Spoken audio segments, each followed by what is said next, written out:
আমাদের দেশে কিছু ভাই ভাই রয়েছে, তারা বলে আপনি যদি তাদের মতো নামাজ না পড়েন আপনার নামাজই হয় না। যেমন যেমন ধরেন 2.5-3 ফিট পা ছড়াইয়া নামাজ পড়তে হবে, আঙ্গুলের উপর আঙ্গুল তুলে দিয়ে দাঁড়াইতে হবে। এরকম লোক আছে না নাই?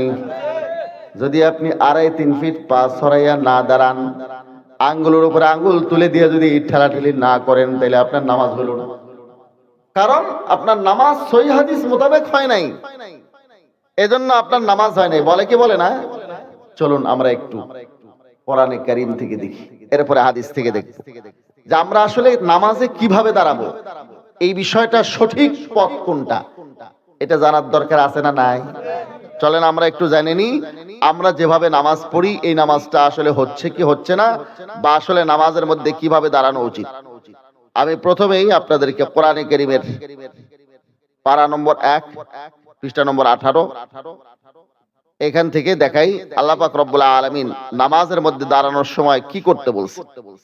রব্বুল আলামিন বলেন, ওয়াত্তাখিযু মিন মাকামি ইব্রাহিম মুসাল্লা, তোমরা মাকামে ইব্রাহিমকে মুসাল্লা বানাও। মাকামে ইব্রাহিমের উপরে কি এখন দাঁড়ানো যাবে? দাঁড়ানো যায়? দাঁড়ানো যায় না, কারণ ওইটা গ্লাস দিয়া বন্ধি। ইব্রাহিম আলাইহিস সালাম যেভাবে দাঁড়িয়েছেন সেইভাবে দাঁড়াও। এখন আমরা চলেন দেখি ইব্রাহিম আলাইহিস সালামের পায়ের চিহ্ন ওখানে আছে না নাই, এটা এখন মিলাই। এটা কি দুই পায়ের মাঝখানে 2.5-3 ফিট ফাঁকা, নাকি 2.5-3 ফিট ফাঁকা না? সাধারণ মানুষ দাঁড়ায় যে এরকম 4-5 আঙ্গুল ফাঁকা, এরকম, নাকি 2.5-3 ফিট ফাঁকা? দেখছেন আপনারা? আরে ভাই হজমরায় যায় দেখেন নাই? যারা দেখেন নাই হজমরায় নেটে দেখবেন, ছবি আছে, দেখছেন না কয় ফিট ফাঁকা। স্বাভাবিক একটা মানুষ দাঁড়াইলে যা হয়, ঠিক না? চলেন আমরা ওনাদেরকে দেখাই ভাই, চলো। আল্লাহ পাক রব্বুল আলামিন বলেন, ওয়াত্তাখিযু মিন মাকামি ইব্রাহিম মুসাল্লা, মাকামে ইব্রাহিমকে মুসাল্লা বানাও। ইব্রাহিম যেভাবে দাঁড়িয়েছে সেভাবে দাঁড়াও। আসলে তো দরকার ছিল ওইভাবে ওখানেই দাঁড়ানো, কিন্তু ওইটা তো গ্লাস বন্দি। আমরা পাশে দাঁড়াবো, আশেপাশে হারামের মধ্যে দাঁড়াইয়া তাওয়াফের মসজিদে হারামের এরিয়ার মধ্যে দাঁড়িয়ে 2 রাকাত তাওয়াফের নামাজ আপনি পড়বেন। এটা এই আয়াতের মতলব। কিভাবে দাঁড়াবেন? ইব্রাহিম আলাইহিস সালাম যেভাবে দাঁড়িয়েছিল। এখন এটা আমরা দেখি ইব্রাহিম আলাইহিস সালামের 2 পায়ের মাঝখানে ফাঁকা কতটুকু ছিল। তাদেরটার সাথে মিললে তাদেরটা কোরআনের নামাজ, আমাদেরটার সাথে মিললে আমাদেরটা কোরআনের দ্বারা প্রমাণিত। এখন আমরা ওইখানে দেখি 2.5-3 ফিট ফাঁকা নাই। ওইভাবে দাঁড়ানোর একটা আলামত, ওইভাবে দাঁড়ানোর পায়ের সিস্টেমটা আমরা ওইভাবে পাই যেভাবে আমরা দাঁড়াই। কথা ঠিক না ব্যাঠিক? তাহলে আমরা যেটা নামাজ পড়ি এটা কোরআন থেকে প্রমাণিত নাকি প্রমাণিত না? চলেন এবারে আমাদের এই ভাইয়েরা তাইলে কি হইল, কোত্থেকে এরকম বুঝলো? বুখারী শরীফের 1 নম্বর খণ্ডের 100 নম্বর পৃষ্ঠার একটা হাদিসের প্রাসঙ্গিক আলোচনার থেকে ভুল বুঝে এরা মানুষকে বিভ্রান্ত করে। বলে 2.5-3 ফিট পা ছড়াই দাঁড়াও, আঙ্গুলের উপর আঙ্গুল তুলে দিয়ে দাঁড়াও। এই কথাগুলা বলে বুখারী শরীফের 1 নম্বর খণ্ডের 100 নম্বর পৃষ্ঠার আপনি একটা হাদিস দেখেন, এখানে কি আছে আমি খুলে মেলে আপনাদের সামনে দেখাচ্ছি। কারণ এই যে কিতাবগুলো আমি নিয়ে আসছি কেন? কারণ এখন মানুষকে কোরআন হাদিসের নাম দিয়া, ইসলামের নাম দিয়ে ধোঁকা দেওয়া শুরু হয়েছে। এজন্য সঠিক তথ্যটা দলিল সহ আপনাদের সামনে আসার দরকার আছে না নাই? চলেন আমরা দেখি কি আছে বুখারী শরীফের এখানে এই হাদিসের মধ্যে 100 নম্বর পৃষ্ঠার আপনি হাদিস নম্বর যদি গুগল ইন্টারনেটে তালাশ করেন তাহলে 725 নম্বর হিসেবে পাবেন। মেইন কিতাবে 716 নম্বর হাদিস হিসেবে হযরত আনাস রাদিয়াল্লাহু তাআলা আনহু থেকে বর্ণিত, আনিন নবী সাল্লাল্লাহু আলাইহি ওয়াসাল্লাম قال, নবী করিম সাল্লাল্লাহু আলাইহি ওয়াসাল্লাম ইরশাদ করেন, আকিমু সুফুফাকুম, তোমরা কাতারগুলো সোজা করো। ফাইন্নী আরাকুম মিন ওয়ারাই যাহরি, কারণ আমি পিঠের পিছন থেকেও তোমাদেরকে দেখতে পাই। তাহলে আল্লাহ রাসূল কি বললেন? কাতার সোজা করো, কারণ আমি পিঠের পিছন থেকেও তোমাদেরকে দেখতে পাই। কেমনে দেখতেন? আল্লাহ তাআলার কুদরতে আল্লাহ তাআলা দেখাইতেন। এটা নবীর মুআজিজা। কেউ বলছেন না না ওই যে মাহরে নবুয়তের মধ্যে, মাহরে নবুয়ত যেটা ছিল মাহরে নবুয়তের মধ্যে চোখ ছিল। কেউ বলছে না সামনের ওয়ালের মধ্যে এটা ছবি আসছে। যেটাই হোক, আল্লাহর নবীর এই বিষয়গুলো, আল্লাহর কুদরতের বিষয়গুলো বুঝে আসলেও ঠিক, না বুঝে আসলেও আল্লাহর হাবিব বলছেন এটা ঠিক। আল্লাহর হাবিব বলছেন আমি পিঠের পিছন থেকেও দেখি কাতার সোজা করো, কিন্তু আল্লাহ রসুল বলেন নাই কাঁধের সাথে কাঁধ লাগাও। আল্লাহ রসুল বলেন নাই পায়ের সাথে পা লাগাও। এখন এই হাদিসটা সামনে আসার পরে প্রাসঙ্গিক আলোচনাতে হযরত আনাস বলতেছেন, দেখেন কি বলেন হযরত আনাস। হযরত আনাস বলেন ওয়াকানা আহাদুনা ইউলজিকু মানকিবাহু বিমানকিবি সাহিবিহি, আমাদের সাথীরা একজনের কাঁধের সাথে আরেকজনের কাঁধ লাগাতো। ওয়া কাদামাহু বিকাদামিহি, পায়ের সাথে পা লাগাইতো। এটিকে আল্লাহ রাসূল লাগাইতে বলছেন না, সাহাবায়ে কেরাম বলতেছেন আমাদের সাথীরা একজনের কাঁধের সাথে আরেকজনের কাঁধ লাগাইতো, একজনের পায়ের সাথে আরেকজনের পা লাগাইতো। এই হাদিস থেকে ভুল বুঝিয়া তারা পায়ের সাথে পা লাগানো, আঙ্গুলের উপর আঙ্গুল তুলে দেওয়ার এরকম কথা। আমরা একটু পুরা বিবরণটা দেখি সাহাবায়ে কেরাম কিভাবে কাতার সোজা করতেন বলে হাদিসে আসছে। এখানে আসলো কাঁধের সাথে কাঁধ লাগানো, এই কথাটা আগে, এরপরে কি বলছেন পায়ের সাথে পা লাগানো। পায়ের কথা আগে বলছেন না কাঁধের কথা আগে বলছেন? বুঝবেন, পায়ের কথা আগে বলছেন না কাঁধের কথা আগে? কাঁধের কথা আগে। চলুন আমরা একটু আবু দাউদ শরীফ খণ্ড নম্বর 1 পৃষ্ঠা নম্বর 97 আর হাদিস নম্বর 662। আবু দাউদ শরীফ খণ্ড নম্বর 1 97 নম্বর পৃষ্ঠা আর হাদিস নম্বর 662। আপনি গুগল ইন্টারনেটে সার্চ দিলে ওই নম্বরে পাবেন। এই হাদিস শরীফটা হযরত নোমান বিন বশির রাদিয়াল্লাহু তাআলা আনহু থেকে বর্ণিত। হযরত নোমান বিন বশির বলেন যে কিভাবে কাতার সোজা করতে বলতেছে ফারাআইতুর রাজুলা ইউলজিকু মানকিবাহু বিমানকিবি সাহিবিহি ওয়া রুকবাতাহু বিরুকবাতি সাহিবিহি ওয়া কাবাহু বিকাবিহি। উনি বলেন ফারাআইতুর রাজুলা, আমি দেখতাম লোকজনকে কিভাবে কাতার সোজা করত। বলে ইউলজিকু মানকিবাহু বিমানকিবিহি, একজনের কাঁধ আর একজনের কাঁধের সাথে লাগাইত। একজনের কাঁধ আর একজনের কাঁধের সাথে, কাঁধের কথা বলছেন আগে। ওয়া রুকবাতাহু বিরুকবাতি সাহিবিহি, একজনের হাঁটু আর একজনের হাঁটুর সাথে লাগাইত। এরপরে বলছেন ওয়া কাবাহু বিকাবিহি, একজনের টাকনু গিরা আর একজনের টাকনু গিরার সাথে লাগাইতো। তাইলে এবার আসেন হযরত আনাস বললেন প্রাসঙ্গিক আলোচনাতে কাঁধের সাথে কাঁধ আর পায়ের সাথে পা। ইনি বললেন কাঁধের সাথে কাঁধ, হাঁটুর সাথে হাঁটু, টাকনু গিরার সাথে টাকনু গিরা লাগাইতো। এইভাবে নামাজ পড়তো।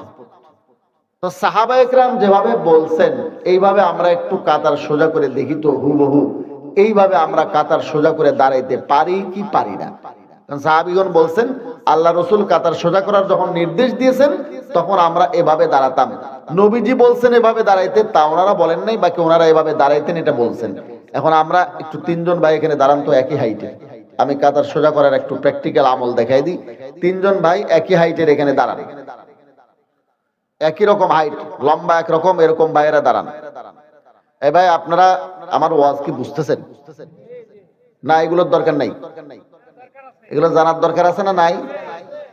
আপনার বাড়ি, আপনার ঘর, আপনার আঙিনা সব ঠিক, দখলে আপনার আছে, দলিল নাই, মানুষ আসিয়া ধাক্কাধাক্কি করবে না? করবে কি করবে না? এজন্য দলিলটা ভালো করে জেনে নেন।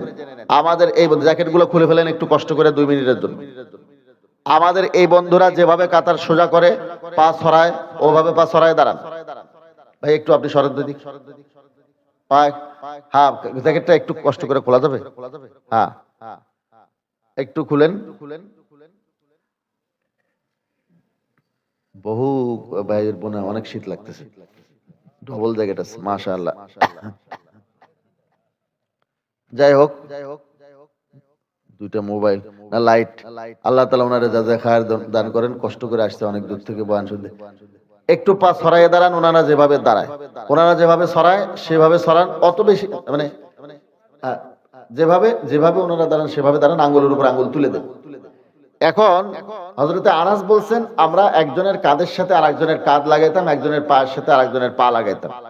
তো দুই দিকে কাঁধ লাগান, দুই দিকে দুই দিকে কাঁধ লাগায় কি পা লাগানো সম্ভব? আচ্ছা, এরপর হযরত নোমান বিন বশির বলছেন যে হাঁটুর সাথে হাঁটু লাগাইতাম, হাঁটুর সাথে হাঁটু লাগান, টাকনু গিরার সাথে টাকনু গিরা, ওই গিরা, এভাবে নামাজ পড়া সম্ভব? আচ্ছা, ওনারা বলছেন যে আমরা এভাবে কিন্তু পড়তাম। তো এখন বিষয়টা কি আসলে, একটু বসেন, আমি সহি তরিকাটাও দেখাবো এখনই। ওনারা বললেন যে এভাবে আমরা দাঁড়াইতাম, আল্লাহর নবী এইভাবে লাগাইয়া দাঁড়াইতে বলছেন এটা কিন্তু ওনারা বলেন নাই, বাকি রাসূলুল্লাহ সাল্লাল্লাহু আলাইহি ওয়াসাল্লাম কাতার সোজা করতে বলছেন। এখন ওনারা এইভাবে দাঁড়াইতেন বলতেছেন আমরা পারতেছি না। তো বিষয়টা কি? ওস্তাদ ছাড়া হাদিস পড়া যায় না, বোঝা যায় না, এটা বুখারী শরীফে আছে। ওস্তাদ ছাড়া কোনো ইলম গ্রহণযোগ্য না। আমরা এখন হাদিসের ওস্তাদের কাছে যাব। আমাদের হাদিসের সনদের সিরিয়ালের মধ্যে হাফিজ ইবনে হাজার আসকালানী রাহমাতুল্লাহ আলাইহি আছেন। তিনি শাফি মাযহাবের লোক, কিন্তু হাদিসের বহুত বড় পণ্ডিত। ওনার ফাতহুল বারী আমার সঙ্গে আছে, এর দ্বিতীয় খণ্ডে তিনি এর সমাধান করে দিয়েছেন। এই বাব তিনি উল্লেখ করে এর স্পষ্ট করে সমাধান করে দিয়েছেন 1042 নম্বর পৃষ্ঠায়, দ্বিতীয় নম্বর খণ্ডে ফাতহুল বারীতে, বুখারী শরীফের সর্বশ্রেষ্ঠ ব্যাখ্যা গ্রন্থ। তিনি এখানে উল্লেখ করেছেন বাবু ইলজাকিল মানকিবি বিল মানকিবি ওয়াল কাদামি বিল কাদামি ফি সাফি। মাইকটা ফিটিং ভালো হয়নি, থাক কিছু করিয়েন না। ইলজাকুল মানকিবি বিল মান, কিচ্ছু করিয়েন না, কিচ্ছু করিয়েন না, বেশি ঠিক করতে গেলে ঝামেলা হয়ে যাবে। ইলজাকুল মানকিবি বিল মানকিবি ওয়াল কাদামি বিল কাদামি ফি সাফি, কাঁধের সাথে কাঁধ এবং পায়ের সাথে পা মেলানোর অধ্যায়। তিনি এখানে লিখতেছেন যে এখানে কাঁধের সাথে কাঁধ আর পায়ের সাথে পা লাগানো বলতে একেবারে মেলানো উদ্দেশ্য না। এখানে যে বা আছে, বা আসছে এলসাকের জন্য। এলসাক মানে মিলানো, কিন্তু এলসাক দুই প্রকারের আছে, যারা মাদ্রাসার তালেবে ইলম ওলামা ইকরাম বুঝেন। একটা হলো এলসাকে হাকিকি। এলসাকে হাকিকি মানে একেবারে মিশে থাকা, যেরকম বলা হয় বিহি দাউন, তার সাথে রোগ আছে। কারোর সাথে যদি রোগ থাকে, রোগ কি আশেপাশে ঘোরে না ওর ভেতরে থাকে? মিলে থাকে একবারে, ঠিক না? এটাকে বলে এলসাকে হাকিকি। আর একটা হলো এলসাকে মাজাজি। এলসাকে মাজাজি কি? পাশে থাকা। কি করা? পাশে থাকা, একেবারে মিশে থাকা না। যেরকম বলা হয় মারারতু বিল মসজিদ, আমি মসজিদের পাশ দিয়ে অতিক্রম করছি। তার মানে কি মসজিদের ওয়ালের সাথে একেবারে আমি গা ঘেঁষে গেছি, মসজিদের পাশ দিয়ে গেছি, এটা উদ্দেশ্য, ঠিক না? মারারতু বিজাইদিন আই বিমাকানিন ইয়াকরুবু মিনহু যাইদুন, আমি এমন জায়গা দিয়ে গেছি যার নিকটেই জায়েদ ছিল, জায়েদের পাশ দিয়ে যাওয়ার এই কথা অর্থ। তিনি বলেছেন এখানে এলসাকে হাকিকি উদ্দেশ্য না, এলসাকে মাজাজি উদ্দেশ্য। একেবারে সাথে লাগবে না, পাশে থাকবে। কিন্তু সাহাবায়ে কেরাম এটাকে লাগাইতাম, এই তাবির কেন করছেন? তিনি বলেন আল মুরাদু বিযালিকা আল মুবালাগাতু ফি তাদিলিস সাফি ওয়া সাদ্দি খালালিহি, এর দ্বারা উদ্দেশ্য হলো কাতার সোজা করা, মাঝখানের ফাঁকা জায়গা বন্ধ করার ব্যাপারে সীমাহীন তারা গুরুত্ব দিতেন। এটা বুঝাইতে যাইয়া এই কথা বলছেন। এটাকে মুবালাগা শব্দ দ্বারা তিনি তাবির করছেন। মুবালাগা কি বুঝেন?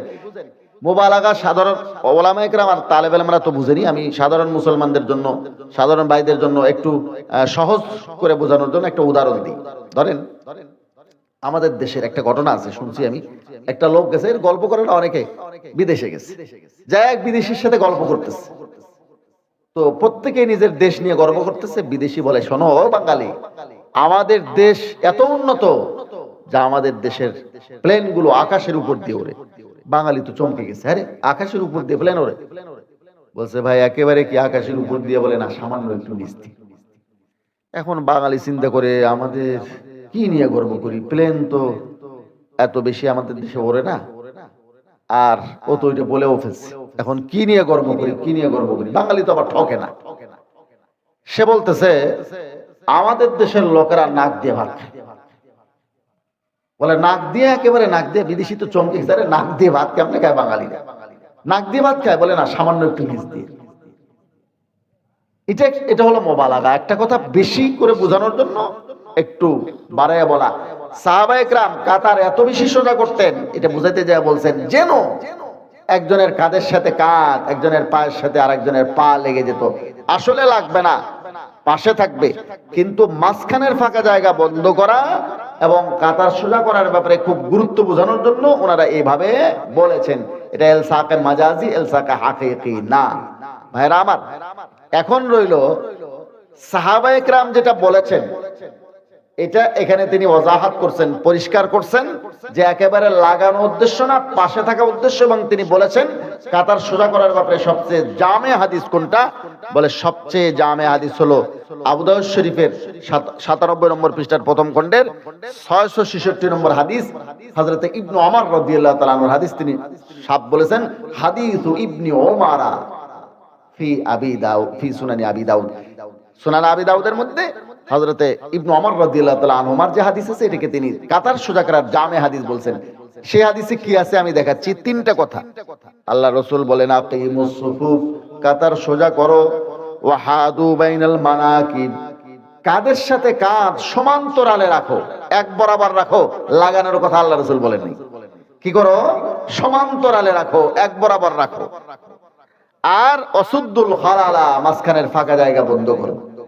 এইভাবে কাতার সোজা করতে হবে। আর আমাদের এই ভাইরা যে বলেন পায়ের সাথে পা লাগাইয়া দাঁড়ান, কাঁধের সাথে কাঁধ লাগাই, তাহলে পায়ের সাথে পা যে আপনি লাগাইতে বলতেছেন তার আগে তো কাঁধ লাগাইতে হবে, কারণ কাঁধের কথা তো আছে আগে। কাঁধের সাথে কি কাঁধ লাগানো সম্ভব? তাইলে কাঁধের সাথে কাঁধ লাগানোর কথা আছে আগে, সেটা বাদ দিয়ে আপনি পায়েরটা ধরলেন কেন? আর যখন পা লাগাইতে যাবেন পা ছড়াই দিলেন আপনি, অস্বাভাবিক। তো কাঁধ তো এমনি দূরে সরে যাবে, যাবে না? তো এখন আমার কথা হচ্ছে কাতার সোজা করার ব্যাপারে আল্লাহ রাসূলের কথা হলো দুই ব্যক্তির মাঝখানে ফাঁকা থাকবে না, দুই ব্যক্তির মাঝখানে ফাঁকা মোটেও থাকবে না। কাঁধের সাথে কাঁধ বরাবর রাখবে, মাঝখানের ফাঁকা জায়গা বন্ধ করবে। কাঁধের সাথে কাঁধ সমান্তরালে রাখবে, কাতার সোজা করবে। কিন্তু দুই ব্যক্তির মাঝখানে ফাঁকা না থাকলেও দুই ব্যক্তির পায়ের মাঝখানে ফাঁকা থাকবেই, দুই ব্যক্তির পায়ের মাঝখানে ফাঁকা থাকবেই। এটা সহিহ হাদিস থেকে প্রমাণিত। এটা দেখাইয়া আমি ইনশাআল্লাহ কাতার সোজা করার সিস্টেমটা দেখাচ্ছি। এই হাদিসটা হযরত আবু হুরায়রা রাদিয়াল্লাহু তাআলা আনহু থেকে বর্ণিত, 654 নম্বর হাদিস, আবু দাউদ শরীফ প্রথম খণ্ডের 96 নম্বর পৃষ্ঠা। চলেন দেখি এখানে কি আছে। আন্না রাসূলুল্লাহ সাল্লাল্লাহু আলাইহি ওয়াসাল্লাম قال, হযরত আবু হুরায়রা বলেন আল্লাহর হাবিব বলেন, ইদা সাল্লা আহাদুকুম ফালা ইয়াদানা আলাইহি আন ইয়ামিনিহি, যখন তোমাদের মধ্যে কেউ নামাজ পড়বে, এই দেখেন আর আওয়াজটা না, যখন তোমাদের মধ্যে কেউ নামাজ পড়বে, ফালা ইয়াদানা আলাইহি আন ইয়ামিনিহি, যেহেতু আমি কিতাব দেখাই একটু দূরের থেকে আওয়াজ টানতে হয়, ফালা ইয়াদানা আলাইহি আন ইয়ামিনিহি, তখন তার দুইটা স্যান্ডেলকে তার ডান দিকে রাখবে না, কারণ ডান দিকে নেক আমল লেখার ফেরেশতা আছে, তার একটা সম্মান আছে, সেজন্য ডান দিকে জুতা রাখবে না। ভালো করে বুঝিয়েন। ওয়ালা আন ইয়াসারিহি, বাম দিকেও রাখবে না। ফাতাকুনা আন ইয়ামিনি গায়রিহি, বাম দিকে যদি রাখে তাইলে বাম দিকে তো সে তার বামে রাখলো, কিন্তু তার বামে তো লোক আছে, তো তার বামে যে আছে তার ডানে হবে না, তার ডানে হবে। এই জন্য বাম দিকেও জুতা রাখবে না, হয়তো মাঝখানে রাখবে। এখানে বলছেন আল্লাহ রাসূল, তাহলে বাম দিকেও রাখবে না, মাঝখানে রাখবে। আর বাম দিকে কেউ যদি না থাকে বাম দিকে রাখতে পারে। এখন একটা কথা দেখেন, আপনাদের এলাকায় একটা অন্ধ আছে, দুই চোখে কিছুই দেখে না, সে যাচ্ছে বাজারে। কোথায় যায়? মার্কেট। এলাকার লোকজন কিছু জমছে, তারা বলতেছে এই অন্ধ, বাজারে যাস, খবরদার বেগানা নারীর দিকে তাকাবি না, তাইলে কিন্তু গুনাহ হবে। এটা অন্ধ লোকের সাথে ফাজলামো হবে কিনা? যে অন্ধ লোক দুই চোখে মোটেও দেখে না, তাকে যদি আমি এই কথা বলি, ও অন্ধ তুমি বাজারে যাইতেছো, বেগানা নারীর দিকে তাকাইও না, এটা তার সাথে ইয়ার কি মজাক, কথা ঠিক কিনা? আল্লাহ রাসূল কি আর কি মজাক করতে আসছে? যদি আল্লাহ রাসূল কাতার সোজা করার নিয়ম এটাই শিখাইতেন, কাতার সোজা করার সিস্টেম এটাই শিখাইতেন, আমাদের এই বন্ধুরা যেভাবে কাতার সোজা করে, মানে পায়ের সাথে পা লাগায় দেওয়া, পায়ের সাথে পা লাগায় দেওয়া, এটাই যদি সিস্টেম আল্লাহ রাসূলের শেখানো সিস্টেম হতো, তাহলে পায়ের সাথে পা লাগায় দিলে কি জুতা রাখার জায়গা থাকবে? বলেন, পায়ের সাথে পা লাগায় দিলে জুতা রাখার জায়গা থাকবে? পায়ের সাথে পা লাগায় দিলে জুতা রাখার জায়গা থাকবে না। আপনি ডান দিকেও পা লাগানো, বাম দিকেও পা লাগানো, এটাই যদি রাসূলের সিস্টেম হতো, রাসূলুল্লাহ সাল্লাল্লাহু আলাইহি ওয়াসাল্লাম এই তরিকায় যদি শিখাইতেন, সেখানে কি জুতা রাখার জায়গা থাকবে? জুতা রাখার জায়গা নাই, আল্লাহ রাসূল বলতেছেন জুতা রাখিও না, তাহলে এটা কি আর কি হতো না? তাহলে বোঝা যায় কাতার এমন ভাবে সোজা হবে জুতা রাখার জায়গা থাকবে কিন্তু জুতা রাখা যাবে না। চোখ ওয়ালাকে বলা হয় তুমি বেগানা নারীর দিকে তাকাইও না, অন্ধকে বলা হয় না তুমি বেগানা নারীর দিকে তাকাইও না। এটা মজাক হবে, অনর্থক কথা হবে, ইয়ের কি ফাজলামা হবে। আল্লাহ রসুল কাতার সোজা করার নিয়ম যদি এটাই শিখাইতেন, জুতা রাখার জায়গা থাকবে না, তাহলে তো এটা সুন্নত তরিকা, সেখানে জুতা রাখার জায়গাই নাই, আল্লাহ রসুল কি নিষেধ করতেন? তাহলে বোঝা যায় এই হাদিস দ্বারা জুতা রাখার জায়গা থাকবে কিন্তু জুতা রাখা যাবে না। দুই মুসল্লির পায়ের মাঝখানে ফাঁকা থাকবে কিন্তু দুই মুসল্লির মাঝখানে ফাঁকা থাকবে না। কাতার সোজা করার সিস্টেম এটা আমি সুন্নত তরিকা দেখাই দিই। এবারে আরেকটু দাঁড়াবে, পায়ের মাঝখানে স্বাভাবিক ফাঁকা রাখে, স্বাভাবিক ফাঁকা রেখে গায়ের সাথে লাগায় দাঁড়া। দুই মুসল্লির মাঝখানে কি এখানে সুতা ঢোকানোর জায়গা আছে? সুচ ঢোকানোর জায়গা আছে? নাই। কিন্তু দুইজন মুসল্লির পায়ের মাঝখানে ফাঁকা আছে না নাই? দুই মুসল্লির পায়ের মাঝখানে ফাঁকা থাকবে। আল্লাহ তাআলা বডি তো এভাবে সৃষ্টি করছেন, কিন্তু দুই ব্যক্তির মাঝখানে কোনো ফাঁকা থাকবে না। আমাদের ঠিক আছে শেষ। আমাদের এই বন্ধুরা মনে করেন যা শয়তান যায় দুই মুসল্লির পায়ের মাঝখান দিয়ে, তো আপনি একাই যখন দুই পাওয়া স্বাভাবিক ছড়াই দিলেন, তো আপনার একারই দুই পায়ের মাঝখান দিয়ে তো অনেকগুলো শয়তানের মিছিল যেতে পারে, ঠিক না? এই জন্য আমি দেখি যে যারা খুব বেশি পা ছড়াইয়া নামাজে দাঁড়ায়, এরা যদি কোনো কাতারে ৭৫ জন দাঁড়ায়, তাহলে ওই কাতারে যারা স্বাভাবিক পা রাখে, তাহলে তারা অন্তত পক্ষে আরো ১০-২০ জন বেশি দাঁড়াইতে। কথা ঠিক কিনা? কাতার সোজা করার মাসলাটা বুঝে আসছে না, আসে নাই? ওনারা ওই যে পায়ের সাথে পা, ব্যাস পায়ের সাথে পা থেকে আঙ্গুলের উপর আঙ্গুল, এটা কি সিস্টেম? আল্লাহ রসুল তো বলছেন প্রথমে কাঁধের সাথে কাঁধ লাগানোর জন্য, তো কাঁধ আগে লাগাও তারপরে পা লাগাইও। এটা কি সম্ভব? এখানে হাদিসের ব্যাখ্যাকারগণ বলে দিলেন যে এটা সাহাবায়ে কেরামের উদ্দেশ্য এটা ছিলই না যে লাগাইতে হবে। আল্লাহ রসুলও বলেন নাই যে একবারে লাগায় দাঁড়াও, সমান্তরে রাখতে বলছেন। সাহাবায়ে কেরামও খুব বেশি সোজা করতেন, মাঝখানের ফাঁকা জায়গা বন্ধ করতেন।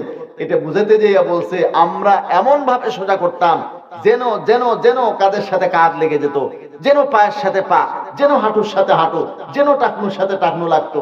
কারণ টাকনুর সাথে টাকনু লাগাইতে গেলে আপনার পা ভাঁজ করতে হবে, হাঁটুর সাথে হাঁটু তো সামনাসামনি হওয়া ছাড়া সম্ভব না। হাঁটুর সাথে হাঁটু কেমনে লাগাবেন? কাজে সাহাবায়ে কেরামের উদ্দেশ্য লাগানো না, পাশাপাশি রাখা, মাঝখানের ফাঁকা জায়গা বন্ধ রাখা। আমাদের এই ভাইয়েরা মানুষকে বিভ্রান্ত করে। তুমি কম বুঝো এজন্য মানুষকে বিভ্রান্ত করবা। এদের সিস্টেম কি? একটা দেখা আর একটা দেখা। ইমাম আবু হানিফা রাহমাতুল্লাহি আলাইহি আজকের মানুষ, তিনি যেই জামানার মানুষ, তখন তো সব হাদিস ওনার সামনে ছিল, সাহাবায়ে কেরাম থেকে ইলম শিখছেন। আর এই যে হাদিস মারার বর্তমান যারা স্লোগান দেয়, এদের হাদিস গবেষণা হলো অন্ধের হাতি দেখার মতো। ৪-৫ জন অন্ধ মিলে বলে হাতি দেখতে গেছে, হাতি যখন দেখে আসছে এলাকার লোকজন জমছে, হাতি কেমন দেখলা বলো? ও অন্ধের জামাত, হাতি কেমন দেখলা বলো? একজন বলে আমি হাতি দেখলাম, হাতি হইল পিলার, ওই ঠ্যাং হাতাইছে। অন্ধরা আবার কি হাতি দেখবে, হাতটা দিয়ে নাড়াচাড়া করে দেখছে আর কি। একজন বলে আমি দেখলাম হাতি হইল পিলার। আর একজন বলে না, আমি দেখলাম হাতি হইল ঘরের ছাদ একেবারে সমান, ওই পেট হাতাইছে। আর একজন বলে না, আমি দেখলাম হাতি হইল কুলা, ও কান হাতাইছে। আর একজন বলে না, আমি দেখলাম হাতি হইল কলা গাছ, ওই সুর হাতাইছে, কলা গাছের মতো নরম মনে হয়েছে। আসলে কি হাতি কলা গাছ, হাতি কুলা, হাতি ঘরের ছাদ, হাতি পিলার, হাতি তো হাতি, যে যেটা দেখছে সেটা বলছে। এরা একটা দেখে আর একটা দেখে না, আর বলে এটি চূড়ান্ত, আর সব জাল। বলে কি বলে না? আল্লাহ তাআলা সহিহ বুঝদান করেন। এদের জাল জয়ীফ কেমন? এরা যেটা আমল করে সেটা সহিহ, ও যেটা আমল করে না সেটা কি?